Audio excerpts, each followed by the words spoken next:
The rain had a way of finding the flaws in things. It found the worn seal on the carriage window, admitting a persistent, chilling damp that clung to Harriet Finch's gray wool dress.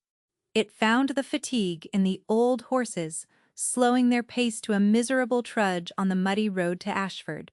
And it found the flaw in her own composure, a tiny tremor in the hand she kept clasped in her lap, a hand that held nothing but the worn fabric of her own glove. In her reticule, sealed with a crest that was not her own, lay the letter. It was the reason for this journey, the physical object that defined her current station in life. A messenger.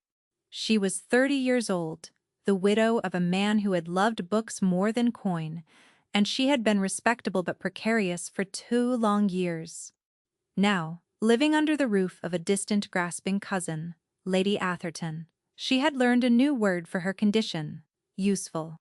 Harriet was useful for balancing the household accounts, for writing the invitations her cousin Oz failing eyes could no longer manage, and for being sent on dreary errands in the rain when a liveried footman would have seemed too presumptuous.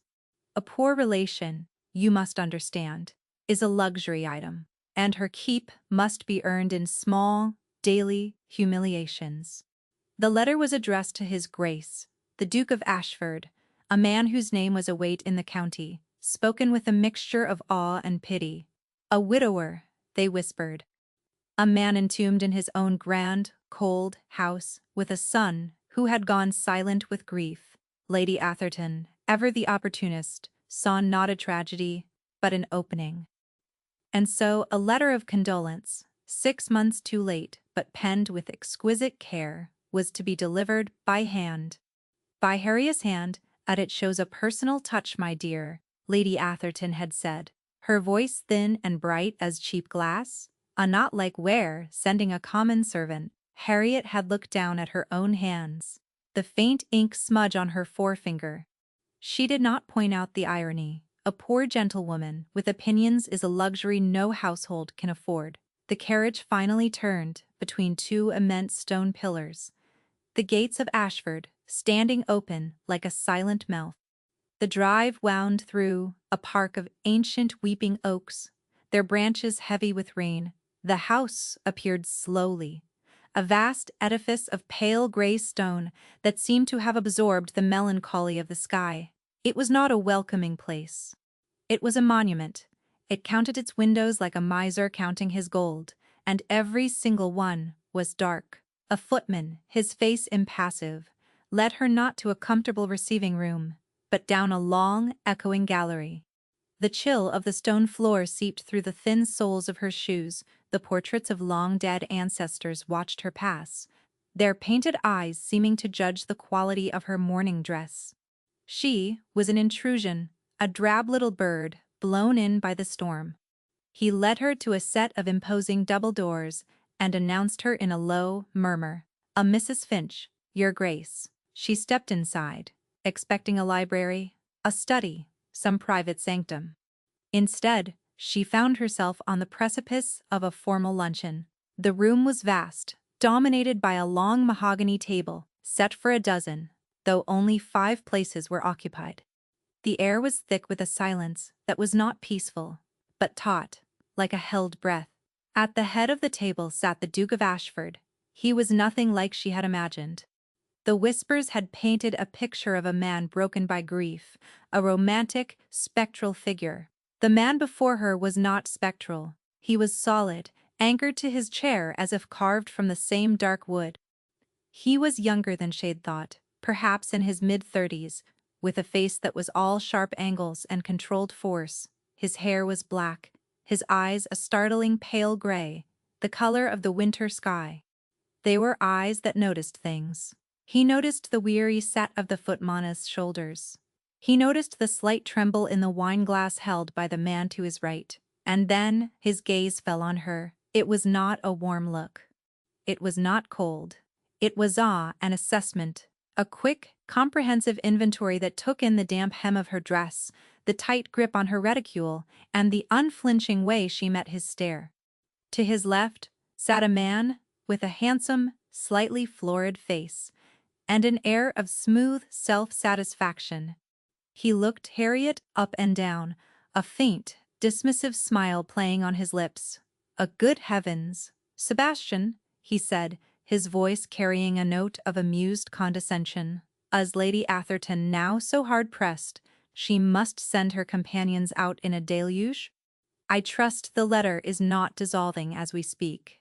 The insult was meant for the Duke. A subtle jab at the company he kept, the people who presumed to approach him, but it landed on Harriet. The heat rose in her cheeks, a flush of shame so intense it was painful. She felt every eye at the table on her, seeing not a woman, but an object of ridicule, a piece of social comedy. She was the damp, sent with a letter woman.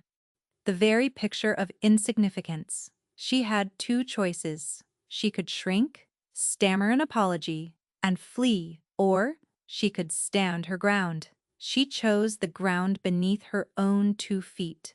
She held her chin steady and directed her gaze past the handsome man, straight to the Duke. And here is the thing about men who are truly powerful. They have no need for the petty cruelties that lesser men use to feel tall. The Duca's pale eyes narrowed almost imperceptibly on the man who had spoken. He did not raise his voice. He did not need to. My brother-in-law, Lord Vane, has a keen eye for the comforts of others," the Duke said, his voice a low, quiet baritone that cut through the tension. He rose from his chair. He was taller than she had expected, broad-shouldered, moving with a contained deliberate grace. He walked the length of the table toward her, each step a resonant beat on the polished floor. The room held its breath. He did not dismiss her, he did not send a servant to take the letter. He stopped directly in front of her and held out his hand. "You have had a long journey, Mrs. Finch," he said. His voice, addressed directly to her, was different, quieter. "The roads are treacherous." She placed the letter in his hand. Her fingers brushed his, and she felt a surprising warmth against her own chilled skin. He took the letter, but did not open it. His attention remained on her. "Lord Vane is correct about one thing," the Duke continued, his voice once more carrying to the entire table. "It is a dreadful day to be abroad. The least we can offer is a place to rest and take some warmth before you must return."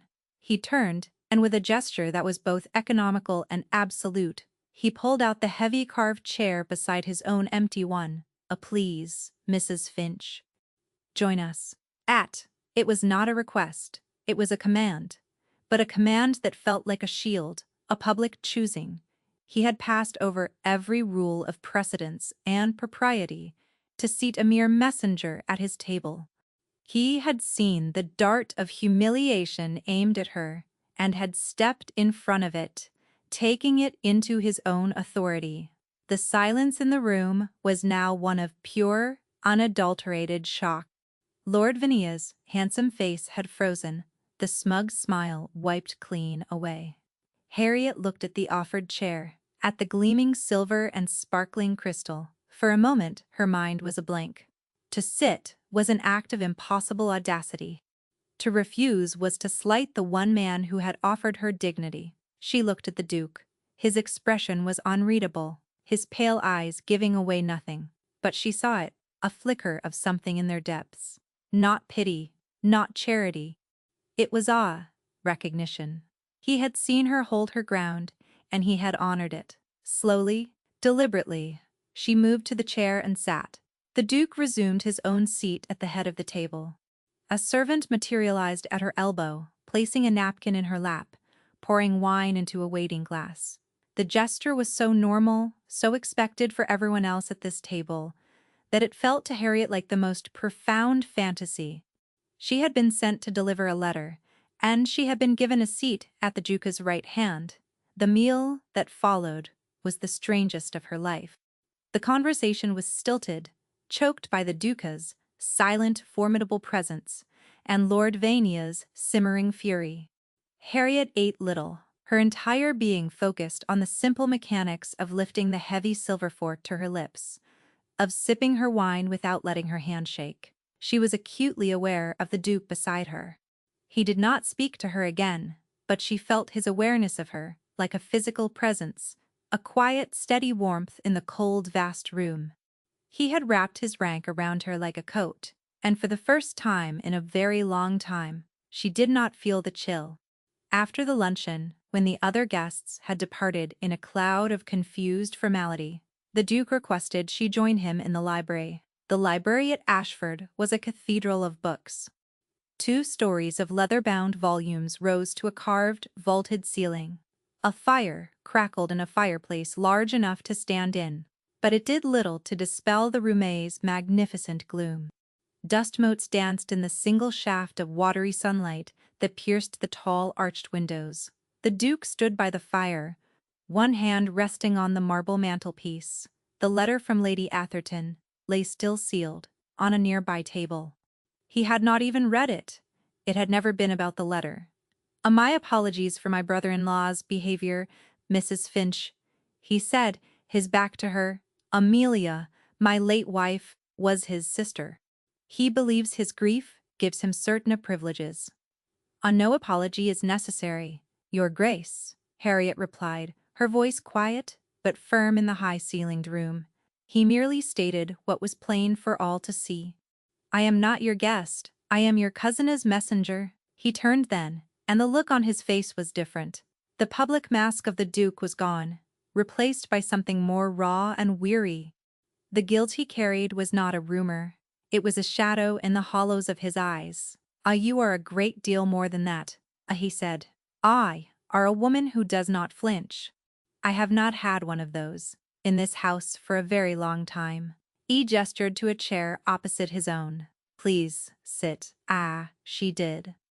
He remained standing, a restless energy contained in his stillness. "I am in a difficult position, Mrs. Finch," he began, his voice low and devoid of preamble. "Vane is not merely grieving, he is circling. He believes my grief has made me an unfit father to my son. He is petitioning the trustees to have himself named as Arthur's guardian." The cold, clinical words hung in the air. This was not a social call. This was a war room. "Ease is my sorrow as a weapon," the Duke continued, his voice hardening. He points to the silence of this house, the dust on the furniture, the quietness of my son, as proof of my neglect. He bribes servants for tales of my solitude. He twists my mourning into madness." He paused, his jaw tightening. "I need an ally in this house, someone Vane cannot buy, cannot intimidate, and cannot dismiss as a grief-stricken fool. I need a woman of unimpeachable character and quiet strength, a presence that lends this house an air of stability it currently lacks." Harriet's heart began to beat a slow, heavy rhythm. She was beginning to understand. "I saw you today," he said, his gaze intense. "He tried to humiliate you. He expected you to crumble. You did not. You looked him in the eye and you did not say a word. You gave him nothing to hold." He took a breath. "I am asking you to stay, Mrs. Finch. Not as a servant, as a guest of this house, a companion for my son. A distant cousin, perhaps? Your presence here, as a respectable widow of good standing, would do much to counter Vanama narrative." The proposition was breathtaking in its audacity. He was offering her a shield, a home, a role to play in the most dangerous game in the county. But she was not a fool. She knew what she would be, a pawn, however well-dressed, a piece to be moved on his board. She thought of Lady Atherton's thin smile, of the endless days of being a usefula. She thought of the damp chill in the carriage, the feeling of being utterly, hopelessly adrift. Here was a lifeline. But lifelines could also be snares. Before I answer, Your Grace," she said, her voice steady, "you will tell me the truth, all of it. I do not bargain with half a story. What is it you truly need from me?" He stopped his pacing. He looked at her, and for the first time, a flicker of surprise crossed his guarded features. He had expected gratitude, perhaps fear. He had not expected a demand. Men are slow, child, and dukes are slowest of all to be met with anything other than compliance. A long silence stretched between them. The fire popped and hissed. "I need someone," he said finally, the words costing him something. Who is not afraid of the silence in this house? I need someone who will not try to fill it with meaningless chatter. I need someone who will see my son not as a problem to be fixed, but as a boy who is grieving. He paused. And I need someone to look at my books. The estate accounts. They are in chaos. Vane claims I am squandering my son's inheritance through neglect. I need someone to prove him wrong. There it was. The practical, unromantic truth. He needed a governess, a chaperone, and an accountant, all wrapped in the convenient package of a respectable widow. Harriet met his gaze. Now, it was her turn to set the terms. If I stay, I will do so on 3 conditions. He inclined his head, waiting. First, she said, I will not be your spy. I will not report on Lord Vinia's comings and goings.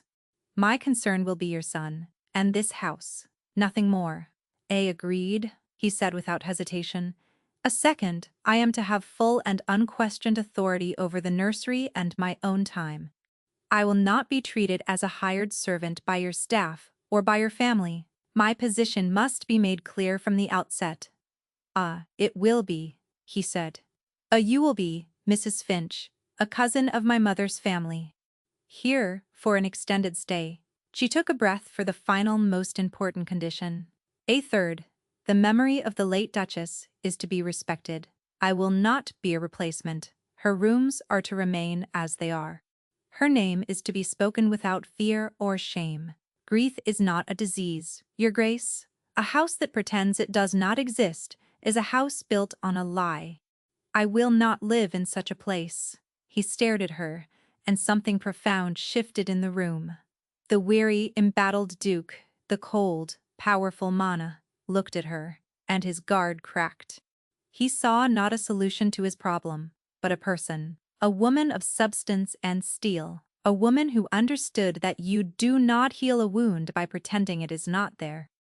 He had inherited more debts of feeling than of money, and had discharged both badly. I did not expect he began, then stopped. He walked to the window, looking out at the rain-swept grounds. Her name was Amelia, he said quietly, his back still to her. She loved the pianoforte. The music room has been locked since she died. He turned back to face her. Your conditions are met, Mrs. Finch. He extended his hand, not as a duke to a subject, but as one signatory to a contract to another. Do we have an agreement? Harriet rose and placed her hand in his. His grip was firm, warm, and blessedly steady. We have an agreement, Your Grace. She had come to deliver a letter. She was staying to fight a war. Ashford was a house holding its breath. The staff moved through the grand cold rooms like ghosts, their footfalls silenced by thick carpets, their faces professionally blank but their eyes watchful. Harriet Finch was an anomaly they could not categorize. She was not family, not quite a guest, and certainly not a servant. The Duke had introduced her as a distant relation, Mrs. Finch, who would be staying for the foreseeable future as a companion to young Arthur. The explanation was accepted with lowered eyes and silent nods. But Harriet felt the questions simmering beneath the surface. Her rooms were in a quiet wing, spacious and well-appointed, but possessed of a deep settled chill that had nothing to do with the weather. It was the chill of disuse, of a house whose heart had stopped beating. And at the center of that silence was Arthur. He was 7 years old, a small, slight boy, with his father's dark hair and his mother's wide, solemn eyes. He was not a hostile child. He was simply absent. He moved through his days with a preternatural quietness, speaking only in monosyllables. When directly questioned, his small body held unnaturally still. He had driven away 2 governesses with his impenetrable silence. They had tried to jolly him out of it, to distract him with games and stories. They had failed to understand that Arthur's silence was not a mood, it was a vigil. Harriet did not try to breach it. She did not force conversation or suggest games. She simply began to occupy the space around him. She took her mending to the nursery and sat by the window while he arranged his tin soldiers in silent, complex formations. She brought a book to the schoolroom and read quietly, while he stared out at the rain. She did not ask him what was wrong. She did not tell him to cheer up. She granted him the dignity of his own grief. She stayed. Lord Vane was a frequent visitor, his arrivals always smooth and unannounced. He treated Harriet with a polished, predatory courtesy, his eyes missing nothing. Settling in Mrs. Finch, he asked one afternoon, finding her in the morning room.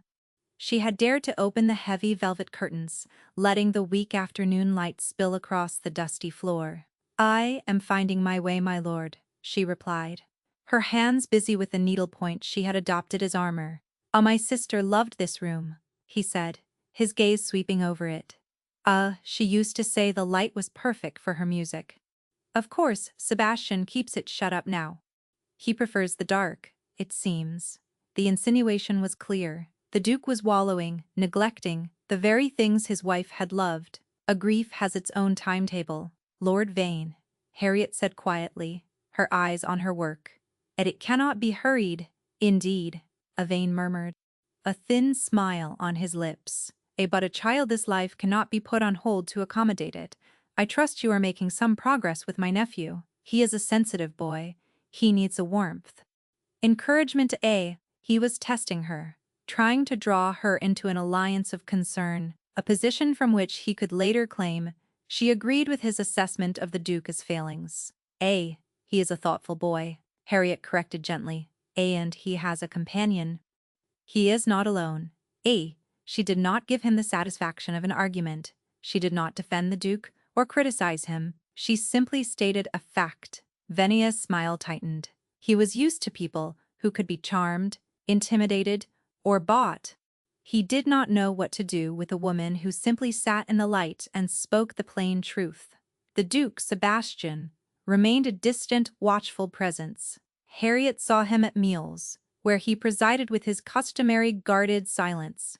Sometimes she would pass him in a hallway, and he would incline his head with a formal, "A Mrs. Finch." He never visited the nursery. He never asked about his son. And yet, she felt his eyes on her. He began to appear in the places she frequented. One evening, she was in the library, fulfilling the last part of her bargain. The estate ledgers were a disaster, a monument to a year of profound neglect. Invoices were unpaid, rents uncollected, columns of figures left to trail off into nothing. Harriet, who had learned at her solicitor Fotharisny, found a strange solace in the work. It was a problem with a solution. A chaos she could order. She was bent over a large ledger, a single candle pushing back the immense darkness of the room, when she felt a presence. She looked up. The Duke was standing by the door watching her. He had a book in his hand, a prop. She suspected he did not intend to read. You work late," he said. It was not a question. The numbers do not keep to daylight hours," she replied, a hint of dry humor in her tone. He walked further into the room, coming to stand on the other side of the massive desk.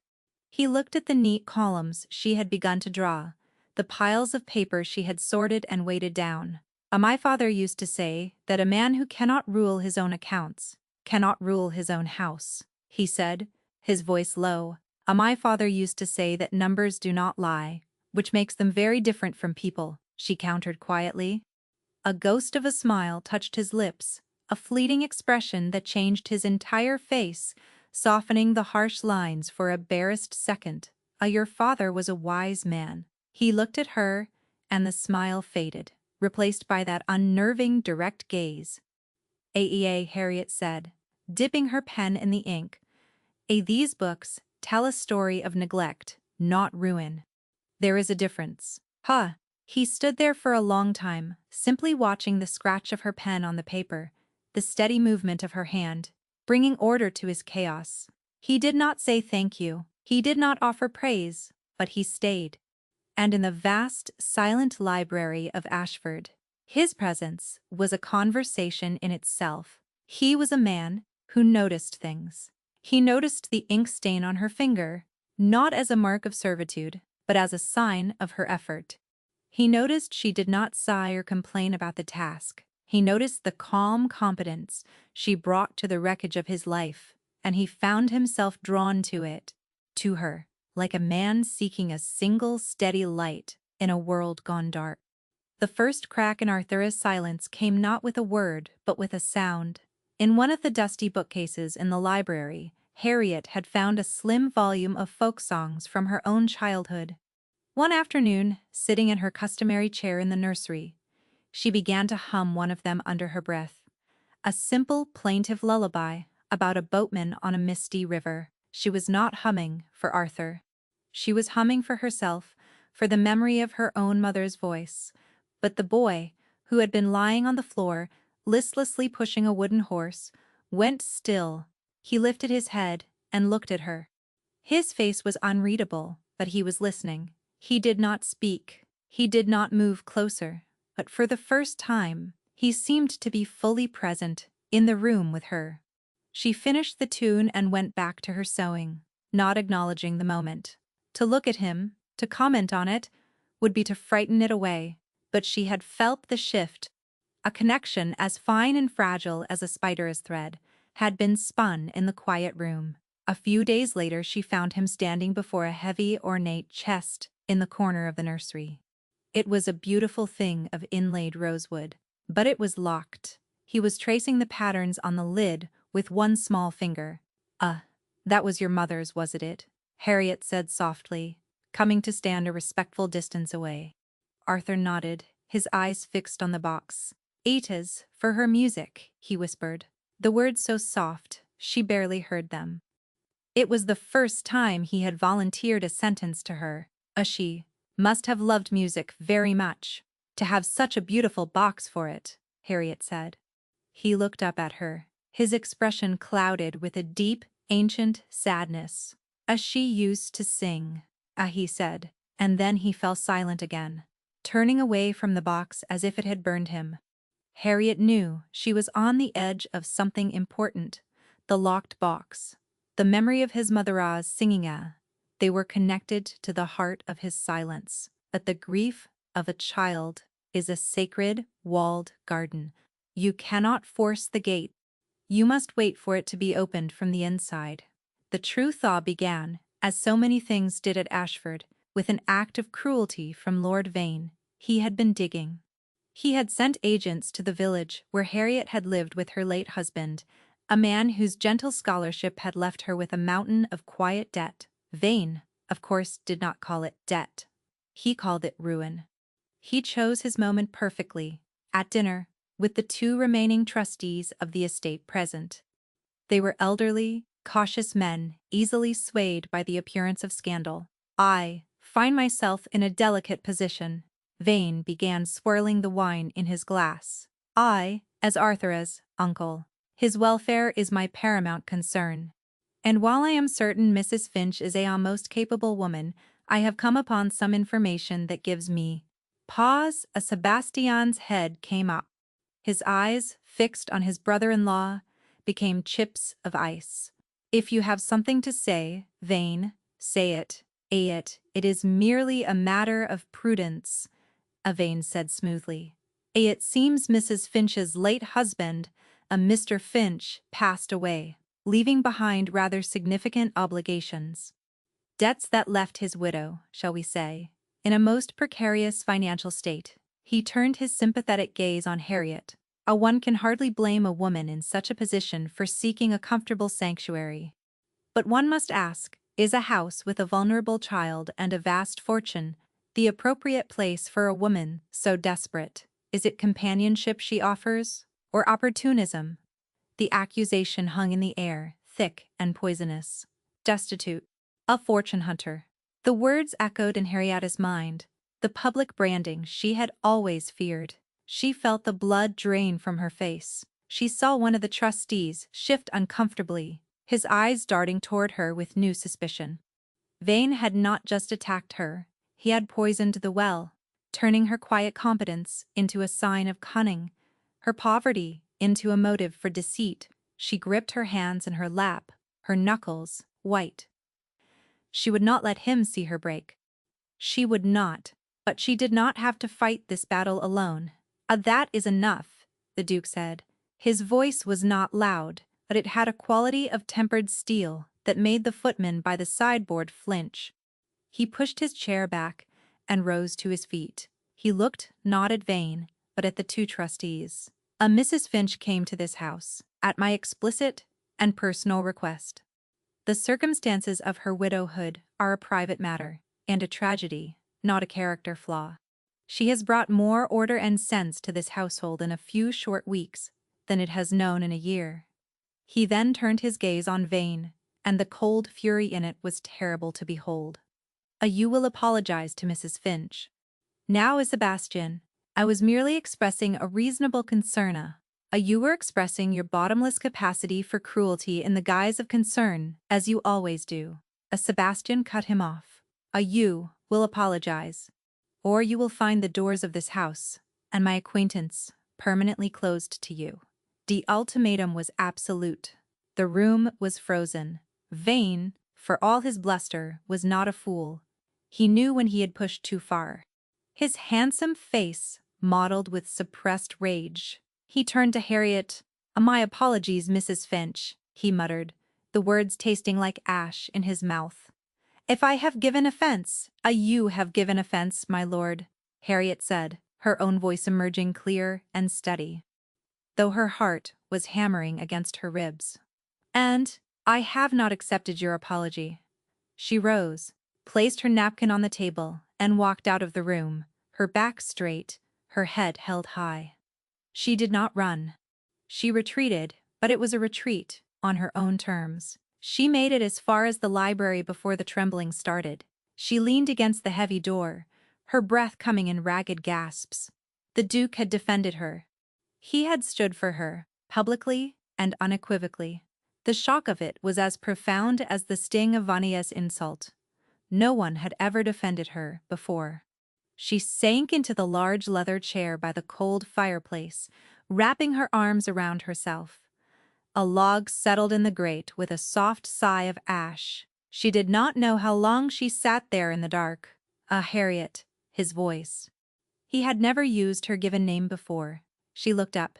He was standing there, a silhouette against the dim light from the hall. He closed the door behind him, plunging the room into near-total darkness, save for the faint moonlight filtering through the high windows. He did not light a candle. He came and stood near her chair, a dark, brooding shape in the gloom. I am sorry, he said, and the words were raw. I brought you into this. I exposed you to his venom. Chaff! He only used the truth, she whispered. My husband, he was a good man, a brilliant man, but he did not have a mind for the world. He left nothing. He left you, Sebastian said, his voice rough. That was not nothing. The simple, unadorned statement undid her. A single tear escaped and tracked a hot path down her cold cheek. He was silent for a long moment. I know something of failure, he said, his voice barely audible. Vane is right about me, not in the way he thinks, but he is right. This house, my Sona, I have failed them. He moved to the window, staring out at the dark, sleeping park. Amelia, my wife. She was like a bird, so full of life, of music. And this house, I was not paying attention. I was consumed with the duties of the title, with the business of being a duke. I saw the ledgers, the tenants, the politics. I saw everything, except the person closest to me. I did not see how tired she was becoming, how fragile. His confession fell into the silent room, each word a heavy stone. By the time I saw it, it was too late, he said, his voice thick, with a guilt so profound it was suffocating. Her light went out, and I was left in the dark. And I did not know how to find my way back. I do not know how to be a father to a son who looks at me and sees the man who let his mother fade away. The silence that followed was different. It was not empty. It was filled with the weight of his pain, a pain that met her own, in the darkness. He was not a cold man. He was a man frozen in grief and guilt, terrified that any warmth would only remind him of the fire he had let die. You have not failed him, Harriet said softly. You are still here. You have not run away. That is not failure, Your Grace. He turned from the window, his face a pale oval in the moonlight. You are the first person to say that. Perhaps I am the first person who is not afraid to, she replied. He came and knelt before her chair, an astonishing gesture for a man of his rank. He took her trembling hand in both of his. His touch was warm, solid, a tether in the darkness. I did not expect, he said, his voice thick with an emotion she could not name. A toe care whether you stayed. And in the quiet of the great dark library, Harriet knew that the bargain they had struck had been irrevocably altered. It was no longer a matter of convenience. It had become a matter of the heart. Lord Vane did not retreat. Defeat only sharpened his resolve. 2 weeks after the disastrous dinner party, a liveried courier arrived at Ashford bearing a thick, ribbon-tied document. It was a formal petition to the Court of Chancery requesting an inquiry into the welfare of Arthur, Lord Greystoke, and petitioning for the guardianship to be transferred from his father, Sebastian Vane, Duke of Ashford, to his maternal uncle, Marcus Vane, Lord Vane. The threat was no longer a whisper in a drawing room. It was a legal declaration of war. The document was a masterpiece of calculated cruelty. It was filled with sworn affidavits from disgruntled former servants Vane had tracked down and paid handsomely. It painted a picture of a duke lost in a morbid, self-indulgent grief. A man who had locked himself away, leaving his son in the care of silence and shadows. It detailed the state of the estate accounts before Harriet's arrival, presenting them as proof of gross mismanagement. And then there was the section on Harriet. She was described as a penniless widow of unknown antecedents, an adventuressa who had insinuated herself into the household. Vane had even found a record of her late husband's most pressing debts, laying them out in cold, damning figures. He argued that her presence was a corrupting influence, a sign of the Duca's poor judgment and moral laxity. The hearing was set for 1 week's time, a deadline. The word hung in the air at Ashford, a ticking clock counting down to the potential destruction of a family. Sebastian read the petition in his library, his face a mask of stone. But Harriet, who was learning to read the subtle language of his composure, saw the muscle that jumped in his jaw, the whitening of his knuckles as he gripped the papers. This was the blow he had been dreading. He will not succeed, Sebastian said, the words flat and hard. The trustees know me? They know the Duke of Ashford, Harriet corrected gently, her heart aching for him. Lord Vane is asking them to look at Sebastian Vane, the father. He is painting a portrait, and he is a very skilled artist. She spent that week in a fever of activity. While Sebastian and his solicitors prepared their legal defense, Harriet prepared hers. She worked day and night in the library, not merely balancing the ledgers, but creating a comprehensive report. She traced every missing rent payment, accounted for every seemingly extravagant expense during the Duchess's final illness, and cross-referenced every invoice. She was not just tidying the books, she was rebuilding the story of the past year, replacing Van Eyck's malicious fiction with meticulous fact. Her father's lessons, the long hours spent learning, the precise, unforgiving language of numbers, had become her sword and shield. During that week, the atmosphere in the house grew heavier, the silence more profound. Arthur seemed to shrink into himself, his small face pale, his eyes wide with a child's sense of looming disaster. He saw the worried faces, heard the hushed, urgent conversations. He clung to Harriet's presence, not speaking, but trailing her from room to room like a small shadow. One evening, he followed her to the library. She was exhausted, her eyes burning from hours of reading by candlelight. She looked up and saw him standing in the doorway, clutching a single, beautifully illustrated book. It was one of his mother's. He walked to her and held it out. It was a book of myths, and he had opened it to a drawing of a knight in dark armor, standing guard over a sleeping princess. He looks like Papa, Arthur whispered. Harriet's breath caught. He does, she agreed softly. He is watching over her. To make sure she is safe, is Papa watching over us? Arthur asked, his small voice trembling. Harriet put down her pen and drew the boy into the circle of her arms. He was stiff at first, then he melted against her, his small body trembling.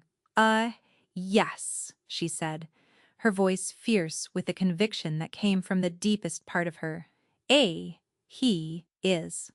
And so am I. A day of the hearing arrived, gray and overcast, the sky mirroring the mood within Ashford. The great hall, a room usually reserved for balls and grand receptions, had been transformed. A long table was set at one end for the three magistrates, men of the county who held the fate of the Duca's family in their hands. Lord Vane sat with his solicitor, his face a mask of grave concern. Sebastian sat with his own legal counsel, looking pale but resolute. Harriet was seated on a simple chair to one side, a spectator to her own dissection. She felt 100 pairs of eyes on her. The servants gathered at the back, the local gentry who had come to witness the mighty fall. The proceedings began. Vania's solicitor laid out the case, his voice droning on, weaving the narrative of neglect, of a house frozen in morbid grief, of a father unfit to rule. The affidavits were read, the unpaid bills were brandished. It was a compelling, damning performance. Harriet felt a knot of ice form in her stomach. How could they fight such a carefully constructed lie? When Sebastiana's solicitor rose to speak, he did his best, refuting points of law, questioning the motives of the former servants. But he was fighting shadows. Vania's accusations were about feeling, about atmosphere. They were hard to disprove with legal arguments. Then Lord Vane took the stand. He spoke of his deep love for his late sister Amelia. He spoke of her vibrant spirit, her love of music and light. He contrasted it with the current state of Ashford. "A walk into this house, and I feel a chill," he said, his voice breaking with practiced emotion. "A house where a child is not even allowed to remember his mother's songs. Her pianoforte locked away, her music gathering dust. Is that a home, or is it a tomb?" He turned his sorrowful gaze toward Harriet. "And this woman, I do not doubt she has seen hardship, but my nephew is not a project. He is not a means to secure a comfortable position. He needs family, he needs love, he needs me." It was a masterful performance. Harriet saw one of the magistrates wipe his eye. They were losing. Then, Sebastiana's solicitor called his first witness. "I call Mrs. Harriet Finch." A murmur went through the hall. All eyes turned to her as she walked to the front, her steps, even her back straight. She took the seat, smoothed her gray dress, and folded her hands in her lap. She looked directly at the magistrates, her expression composed and watchful. Vanania's solicitor rose to question her, a predatory gleam in his eye. He began with her past, with her husband's debts. "Mrs. Finch, is it not true that upon your husband's death, you were left entirely without means? That you were in effect destitute?" The cruel word. Again. My husband was a scholar, sir," Harriet replied, her voice clear and calm. He valued knowledge above wealth. I was left with a great deal of knowledge, and very little money. I was poor. I was never destitute. There is a difference." The simple, unadorned dignity of her answer seemed to wrong-foot him. He shifted to her role in the house. "And what exactly are your duties at Ashford?" "I am a companion to the Duca's son, and you have taken it upon yourself to manage the estate accounts, have you not?" An unusual role for a compagnon of the Duke. "Asked me to bring order to the chaos I found. I have done so." She turned to the magistrates. With your permission, I have prepared a report." She produced the ledger she had brought with her. For the next 20 minutes, she took the magistrates through her findings. With quiet, irrefutable clarity, she dismantled Vania's narrative of ruin. She showed how the largest expenditures were for doctors and medicines during the Duchess's illness. She showed how the uncollected rents were from tenants whose farms had been hit by blight, and that the Duke had a history of granting them forbearance. She turned a story of neglect into a story of a man distracted by a terrible personal tragedy, but whose fundamental stewardship was sound. She was not emotional, she was factual. Her mastery of the complex accounts was undeniable. The magistrates were listening now, their expressions intent. Vania's face had darkened. This was not the timid, easily broken woman he had expected. When she was finished, Sebastian's solicitor spoke. "I have no more questions for this witness." He paused, then said, Call his grace, the Duke of Ashford." Sebastian took the stand. He looked, not at the lawyers, but at the three men who would judge him. My brother-in-law has accused me of neglect," he began, his voice low and steady. He is not wrong. In the years since my wife's death, I have neglected many things. I have neglected my correspondence. I have neglected my duties in London. I have neglected this house.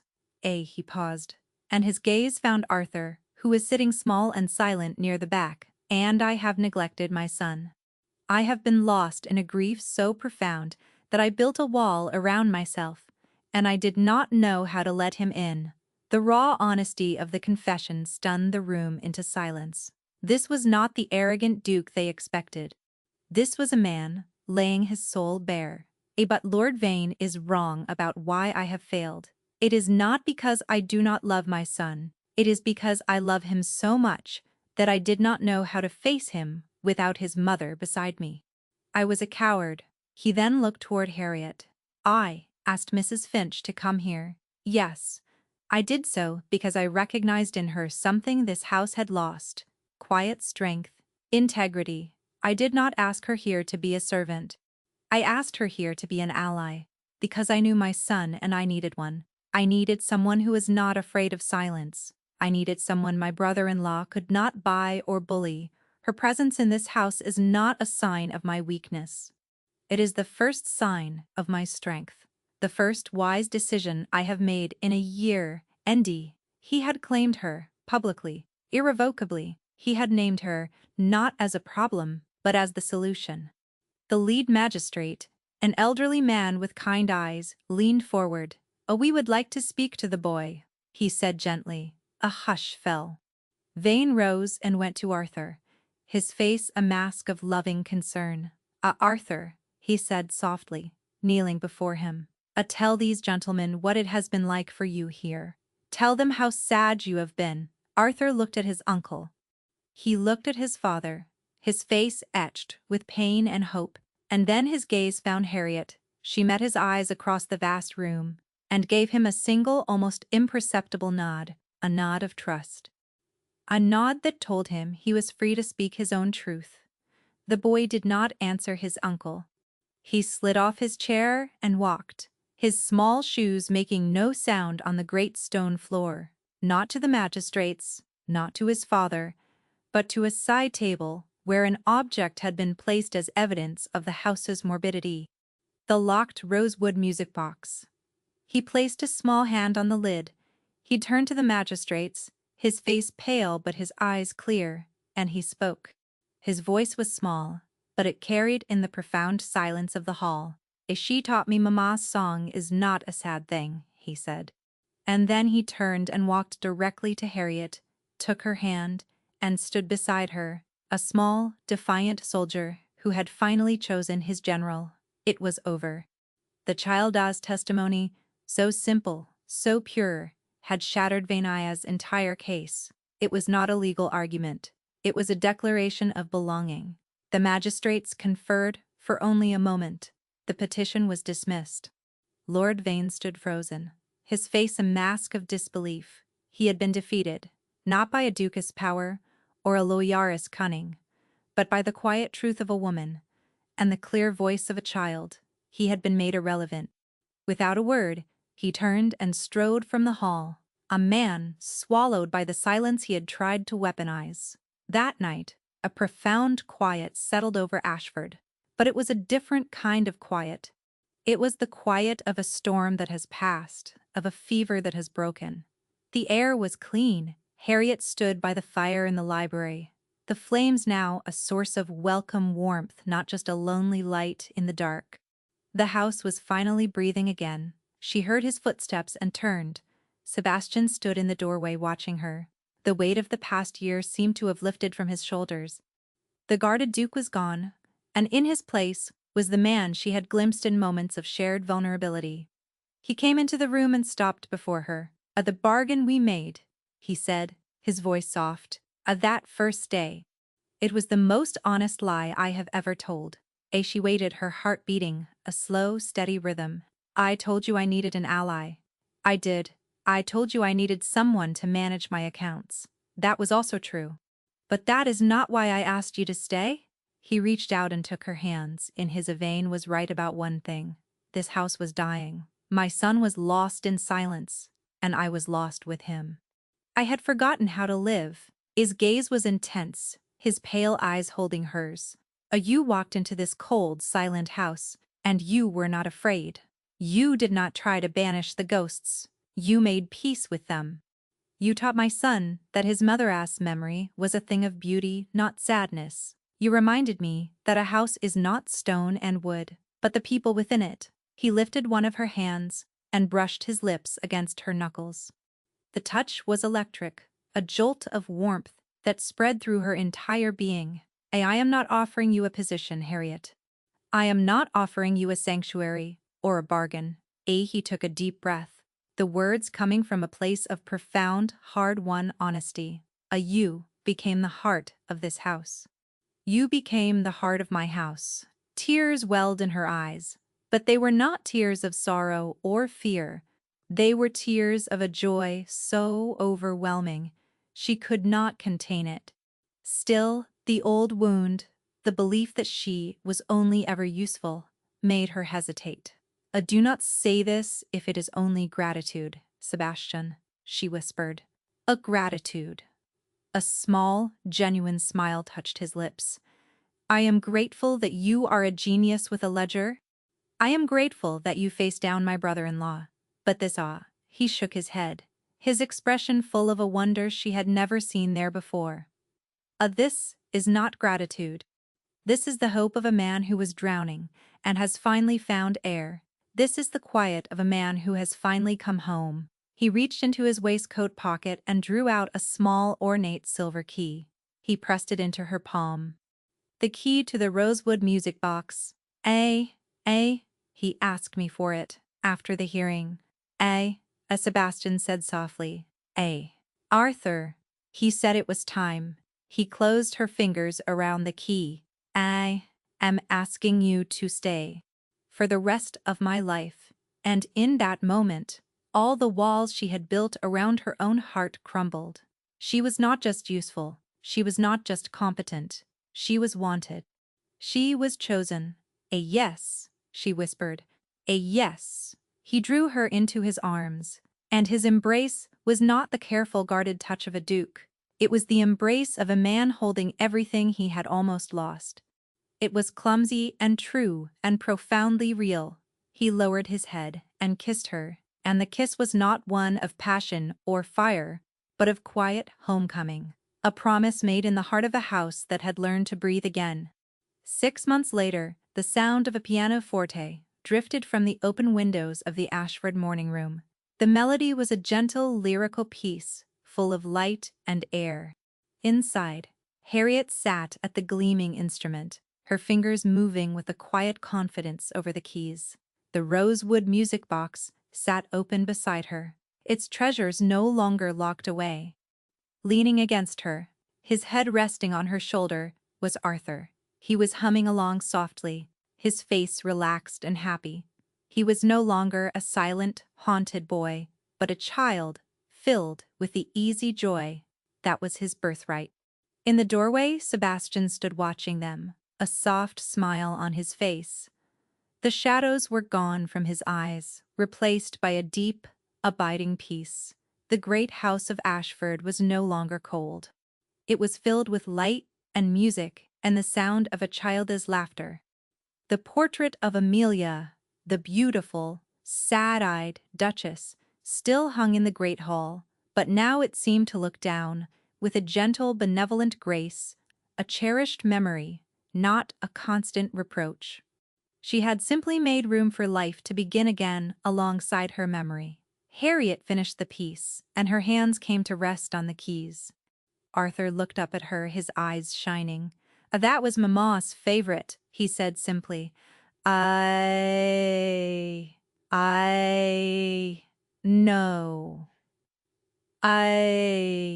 Inoa, she said, stroking his hair. She leaned into his touch, a simple, profound gesture of belonging. He had kept his promise. She had a home, a family, a place where she was not merely tolerated or useful, but loved. She had been sent to deliver a letter into a world of silence and grief. She had been asked to stay, but in the end it was simpler than that. She was no longer the woman who had been sent. She was the woman who had stayed.